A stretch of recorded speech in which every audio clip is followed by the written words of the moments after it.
na parte de domingo, mais uma praga. Amós declarou que certamente o Senhor Deus não fará coisa alguma, sem primeiro revelar o seu segredo aos seus servos, os profetas. Amós 3:7. Por meio de Moisés, Deus revelou a Faraó aquilo que aconteceria na sequência. Abra sua Bíblia em Êxodo capítulo 11. Que advertência o Senhor fez antes de executar o juízo sobre o Egito? Leia comigo o capítulo 11 de Êxodo.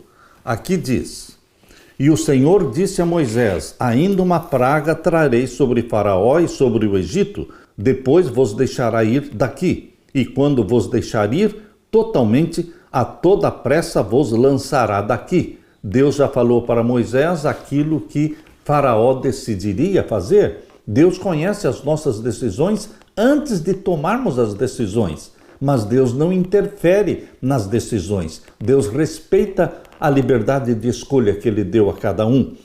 Fala agora aos ouvidos do povo que cada varão peça ao seu vizinho e cada mulher à sua vizinha vasos de prata e vasos de ouro. E o Senhor deu graça ao povo aos olhos dos egípcios. Também o varão Moisés era muito grande na terra do Egito aos olhos dos servos de Faraó e aos olhos do povo. Disse mais Moisés: Assim o Senhor tem dito, à meia-noite eu sairei pelo meio do Egito, e todo o primogênito na terra do Egito morrerá, desde o primogênito de Faraó, que se assenta com ele sobre o seu trono, até o primogênito da serva que está detrás da mó, e todo o primogênito dos animais. E haverá grande clamor em toda a terra do Egito, qual nunca houve semelhante e nunca haverá. Mas contra todos os filhos de Israel, nem ainda um cão moverá a sua língua, desde os homens até os animais, para que saibais que o Senhor fez diferença entre os egípcios e os israelitas.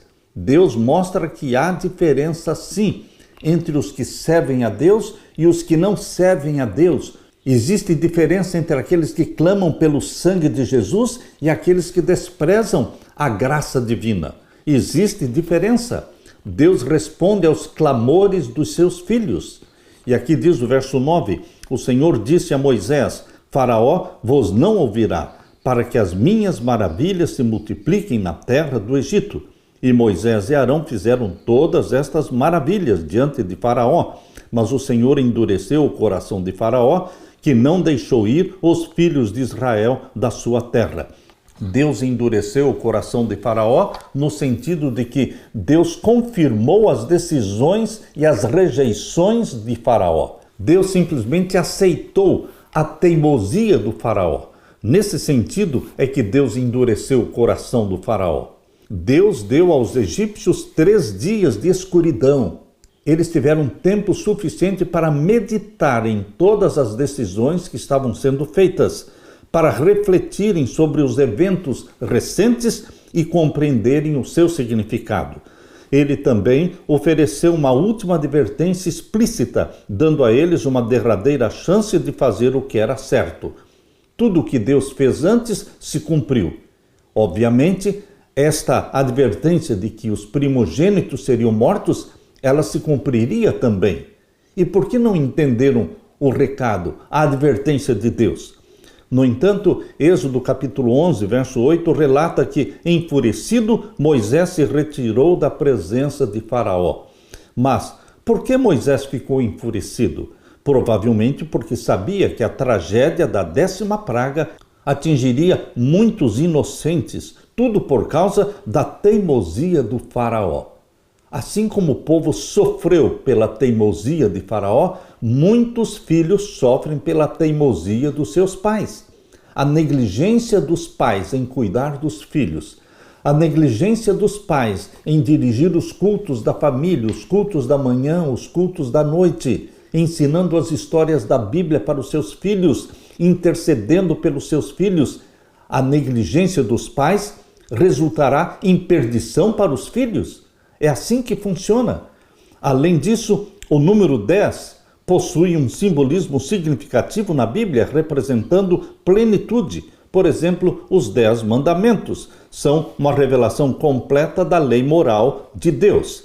De forma semelhante, as 10 pragas do Egito representam a manifestação plena da justiça e retribuição de Deus.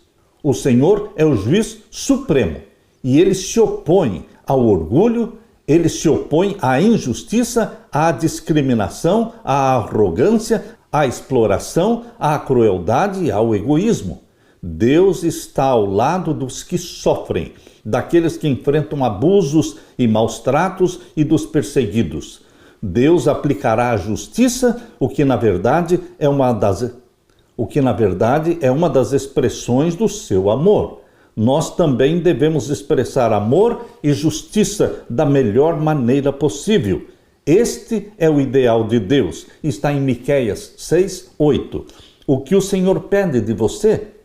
Que pratique a justiça, ame a misericórdia e ande humildemente com o seu Deus. É isso que Deus está pedindo de mim e de você, que pratiquemos a justiça, amemos a misericórdia e andemos humildemente com o nosso Deus. Se não temos o equilíbrio perfeito, preferir o lado da misericórdia seria um erro? Meu querido irmão, minha querida irmã, o ideal é não fazer decisão errada.